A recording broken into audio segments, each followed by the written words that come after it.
Odkrivamo manj znane kotičke slovenskih občin, spoznavamo zanimive sogovornike, krajevno zgodovino, etnološko dediščino in naravne znamenitosti. Dobrodošli v oddaji Zlati ključi. Asja vsak teden v 3 oddajah išče namige in zlate ključe, na katerih so uganke za gledalce. 3 oddaje, 3 uganke, 3 besede, ki tvorijo nagradno geslo. Tega pošljite na našo Facebook stran in tako sodelujete v nagradni igri. Če ste pustolovci po duši in iščete idejo za izlet ali oddih, se nam pridružite v odkrivanju Slovenije.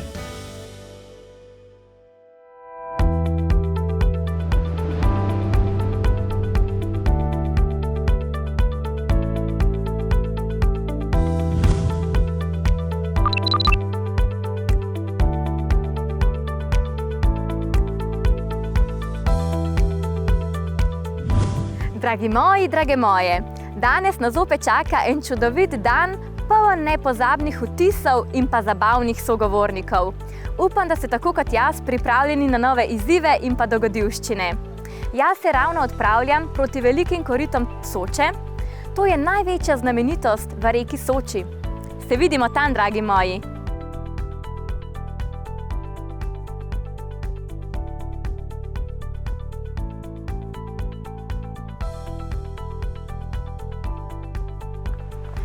Lepo pozdravljeni. Dober dan. Dober dan. Bravo. A so to velika korita Soče? Ja, drži. Prišli ste na pravi naslov.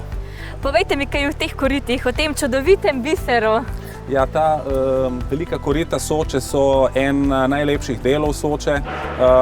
Tukaj, bom rekel, je že Triglavski narodni park, ker je pač potrebno upoštevati določena pravila obnašanja, zato sem tudi jaz prišel sem danes, ker so me rangerji oziroma čuvaji Triglavskega narodnega parka poklicali, da preverimo neke turistične aktivnosti, ki se tukaj dogajajo, tako da je pa vedno lepo priti v naravo in uživati v teh lepotah naših tukaj.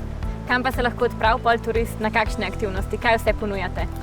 Najbolj popularne v zadnjem času je seveda najbolj popularno je pohodništvo in kolesarstvo.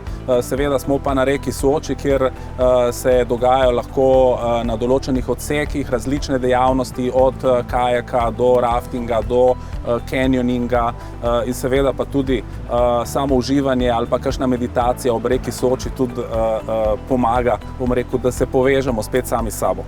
Res prav paše. Ja, drži. Povejte mi, a se sezona kaj razlikuje glede zime in pa poletja?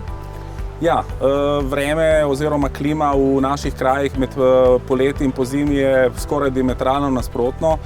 Mi imamo srečo, da v Bovški občini imamo naš Kanin, ki je najvišje ležeče smučišče v Sloveniji, tako da zimska sezona je bolj v smislu smučanja.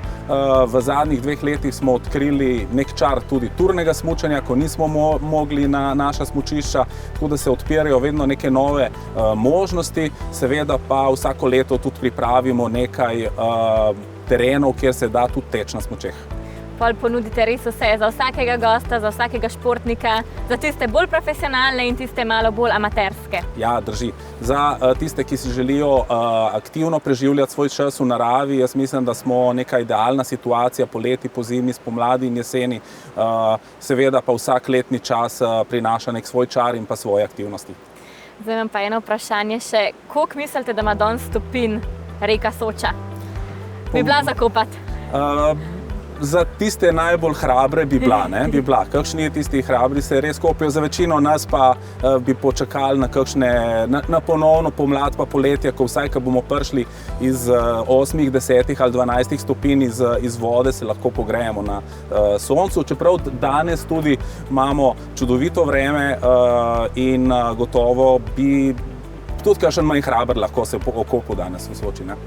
Ja, sploh kaj tak sonček. Ja, čudovito je danes. No, zdaj pa predlagam, da se greva kar pogledat tole krasno, bistro hči planin. Zmenjeno, hvala. Izvolite. Moja zlata skrinjica. Pa res. Kakšna je bila pa kaj sezona letos?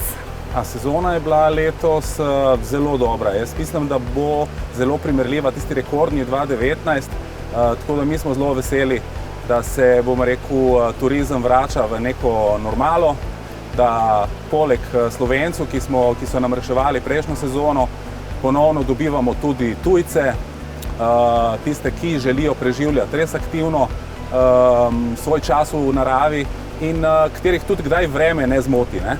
Kot pravijo, ni slabega vremena, je samo slaba obleka, tako da letošnja sezona je bila nad pričakovanji, definitivno.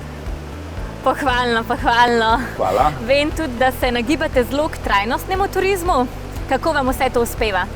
Ja, drži, že sami, bom rekel, sam turistični produkt, ki ga imamo v Bovcu, je, bom rekel, trajnosten. Probamo, bom rekel, delati veliko na temu, na ozaveščanju samih ponudnikov, turistov, da skrbimo tako za naravno kot za socialno okolje in da gremo z roko v roki v nek pameten razvoj, ki ohranja našo okolico tako, kot smo jo dobili v upravljanje.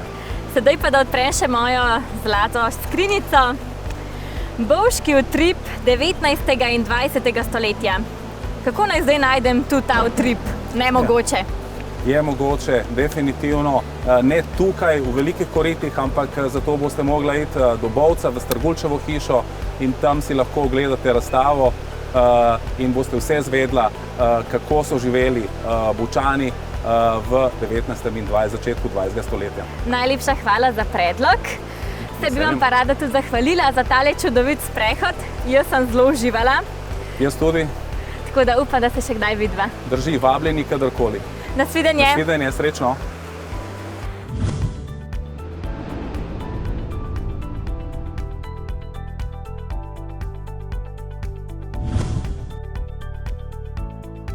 Strgulčeva hiša. Ja, to je pa verjetno tam.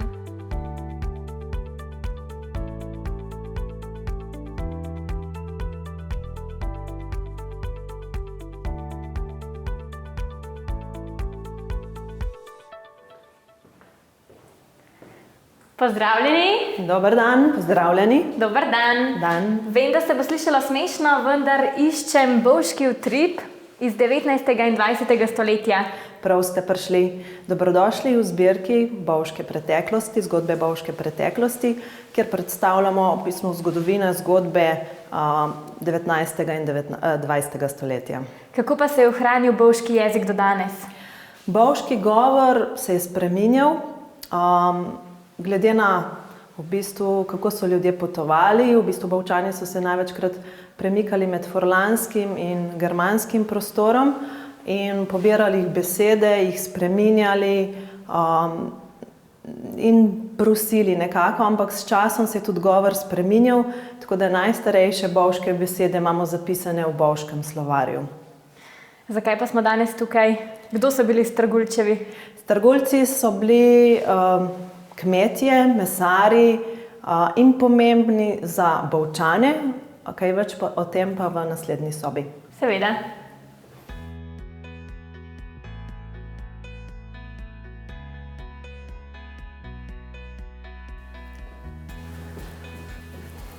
Zdaj smo v sobi družine Strgulc.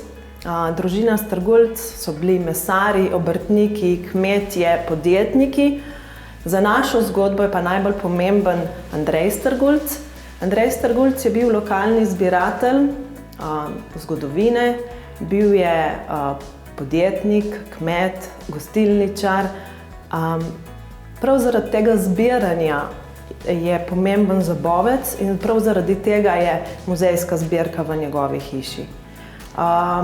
Bil je pa tudi prvi župan občine Bovec, ko so iz 3 občin nastale v samostojni Sloveniji. Tako da mislim, da to na kratko o družini Strgulc in Andreju Strgulcu. S čim pa so se včasih Bovčani ukvarjali? Bovčani so bili predvsem kmetje. Gojili so ovce pa koze, ampak bili pa so tudi obrtniki.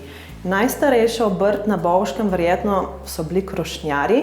To so bili popotniki, ki so za 7 mesecev odšli od doma s krošnjo, lesenim zabojem, nahrbtnikom na hrbtu. Ta zaboj je bil težak tudi do 75 kg in so prodajali od hiše do hiše. Kakšen vpliv pa je imela Prva svetovna vojna na Bovec? Prva svetovna vojna na Bovec pustila je veliko opustošenje in razdejanje. Bovec so zasedli Italijani, na drugi strani so bila avstro-ogrska vojska, ki so se bojevali pač na ravnini, se pravi v Bovcu in izven Bovca in pa po gorovju. Ampak za civilno prebivalstvo pa je to pomenilo, da so mogli oditi od doma. Župnik pri maši mi je rekel, vojna bo, 24 ur časa imate, da zapustite Bovec. Vzemite s sabo najnujnejše in en sveti predmet, ki bo vas varoval. Tako da Bovčani so šli večinoma v taborišče Bruck an der Leitha, to je v bližini Dunaja. Tisti, ki so se vrnili, so naleteli na popolnoma porušen Bovec. Prve svoje dni so preživeli v barakah zunaj Bovca in kasneje so pač z vsem pogumom in potrpežljivostjo začeli z obnovo Bovca. A je znotraj Streguljčeve hiše zbirka o preseljevanju? Ja, kar za mano, kar peva. No, zdaj smo pa v tej zbirki, ki prikazuje odseljevanje in priseljevanje z Bovškega. Tole je pa moja srečna soba. Zlata skrinjica me je pričakala.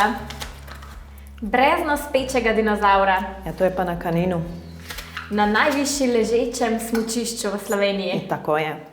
Potem se pa hitro odpravim. Super, uživajte. Hvala lepa za tale čudovit pohod po muzeju. Zelo sem uživala in upam, da se kmalu vidimo. Hvala vam za obisk. Ja, nasvidenje.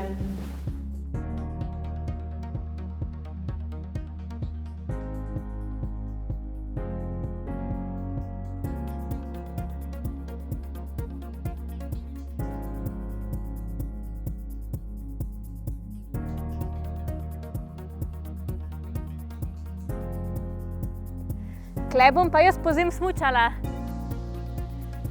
Dober dan. Dober dan. Ali je tu pot do brezno spečega dinozavra? Ja, mogoče smo pa na pravi poti. A pol bom danes videla prav ta pravega dinozavra. Ja, če je dovolj poguma, ni problema. Se že veselim. Ampak najprej me pa zanima nekaj o samem smučišču Kanin. Ja, kaj pa? Nasplošno. Nasplošno? Zgodovina smučišča, kako se je vse skupaj začelo? Zgodovina je kar pestra, ampak resni začetki smučarije na Kaninu segajo v leto 1972, ko so se začele postavljati te žičnice, ki nekatere danes žal še vedno stojijo. Na Kaninu imamo kar nekaj naprav. To, pri kateri stojimo, je krožno-kabinska žičnica, ki nas bo peljala na Kanin. Dolga je okrog 6 km in od tukaj, kjer smo zdaj, na dobrih 400 metrih, nas pripelje na 2200 metrov. Smučišča je še nekaj malo više gor so 3 sedežnice, ena vlečnica, ampak smučišče je na najvišji točki visoko 2293 metrov. Je pa ena zanimivost, da lahko prismučaš kar dol do Italije. Ja, Kanin je v tem širšem okolišu edino mednarodno smučišče.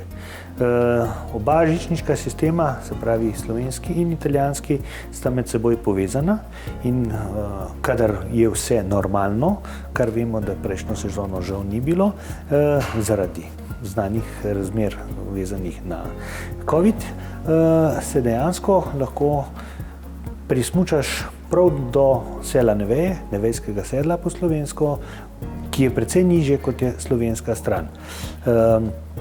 Sistema žičnic sta povezana, tudi sistemi vozovnic so taki, da lahko imaš vozovnico samo za eno ali pa za obe strani. In recimo te vozovnice, ki so za obe strani, zelo s pridom izkoriščajo enodnevni gosti, ki pridejo iz Slovenije, ker jim je bistveno bližje prideti iz recimo ljubljanskega, gorenjskega konca v sela Nevejo, kot pa se voziti do Bovca. Ker v tistem času, ko ti prideš v sela Nevejo, ne bi prišel niti ne do predela, kje je še, da prideš v Bovc, pa še z kabinsko žičnico gor. Tam imaš pa že smučke na nogah, tako rekoč. Kakšne pa so vaše ambicije oziroma želje za naprej? Ja, velike. Kot edino res visokogorsko smučišče je Kanin tista destinacija, ki je pika na i kompletnega, da se tako izrazimo, gornjega Posočja, ki se začne dol, recimo pri mostu na Soči, pri jezeru, pri Tolminskih koritih in se nadaljuje gor do Trente, do Vršiča.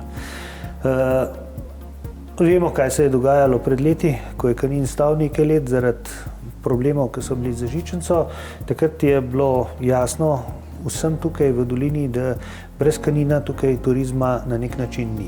Zato je Kanin, projekt obnova Kanina in tudi, bom rekel, razvoj naprej sprejeta na državni nivoju in ta projekt novega Kanina, kakor ga marsikdo že imenuje, naj bi se začel odvijati nekje v letu 2023, se pravi gradnja nove kabinske žičnice, gor dodatna ponudba, obnova določenih stvari na starih sistemih, nova restauracija, tudi v načrtu je spodnji del proge Skripi zasnežiti, ker tam, ko pa pridemo na 1600 metrov, tam je pa lahko tudi en mesec prej že kopno, kot je v samem zgornjem delu. In če se želi, da se bi smučarija dejansko peljala tam v maj, kar je tukaj normalno, ali pa celo proti koncu maja, potem bo treba misliti, da se ta spodnji del tudi zasneži. Ker tukaj je le sonce je močno, za razliko od italijanske strani, ker na italijanski strani je pa čist osojno pobočje, imajo v tem spodnjem delu do 1100 metrov nadmorske višine izredno razvit sistem izdelave tehničnega snega in ko oni tam enkrat zasnežijo, praktično dokler res ne pride tista huda toplota od morja gor, tam ni problem zagotavljati smučarijo. Dajte mi še prosim zaupati, do kdaj je letos trajala sezona? Katera? Letna ali zimska? Zimska, ker vem, da je bila zelo dolga. Zimska je bila zelo dolga in zadnji dan, ko se je na Kaninu še dalo čisto uradno smučati, sicer na eni kratki progici, je bil 19. junij. A pol so že smučali v kopalkah? Tudi. Najbolj korajžni so bili tudi v kopalkah. Pa ni bil problem, da bi jih zebili, problem je, da jih je opekel. Temu se pa reče poletna smučarija. Skoraj. Jaz sem pa v zunaj že videla par gondol. Ja. To so starejše gondole. To so gondole, ki so že izločene iz obratovanja, pač takih in drugačnih razlogov. In da popestrimo malo tukaj le okolico okrog postaje, smo jih postavili čist naredili kot en tak par gondol in v teh gondolah se lahko vsak usede, otroci radi noter igrajo, kakšen se usede pa telefonari, kakšen tudi pomalca, v glavnem tam so tako, da je malo zanimivo za pogledati oziroma malo drugače kot katerikoli drugi. Potem se grem pa še jaz malo tja sprostiti. Dobrodošla. Hvala lepa za vse informacije, lepo se majte še naprej. Tudi vi, srečno. Nasvidenje. Tole bo pa zdaj prav pasalo. O, moj zlati ključ! Pozdravljena! Kot vidiš, ima Bovec bogato zgodovino. Koliko kulture premore to mesto? Nikogar ne pusti ravnodušnega. Na križišču treh kultur in v primežu obmejnih sporov različnih gospodarjev je na stičišču Primorske in Koroške pokrajine Bovec razvil svojega značilnega in neponovljivega duha, za zaprto alpsko dolino pa presenetljivo odprtost v komunikaciji. Jutri te čaka še en pustolovski dan. Na tvojem mestu ne bi pozabil, da smo v deželi vodnih športov, čeprav si pod vtisom smučanja.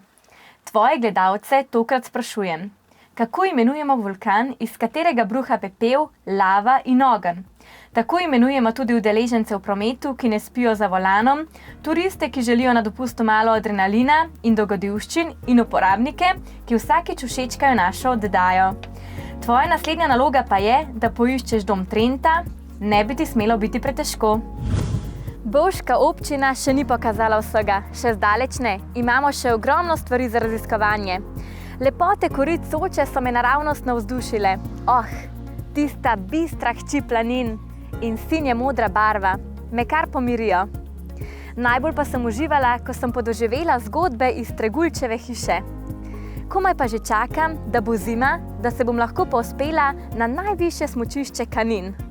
Zares obožujem smučanje. Uživajte, dragi moji, in se vidimo zopet jutri. Do takrat pa lepo se imejte!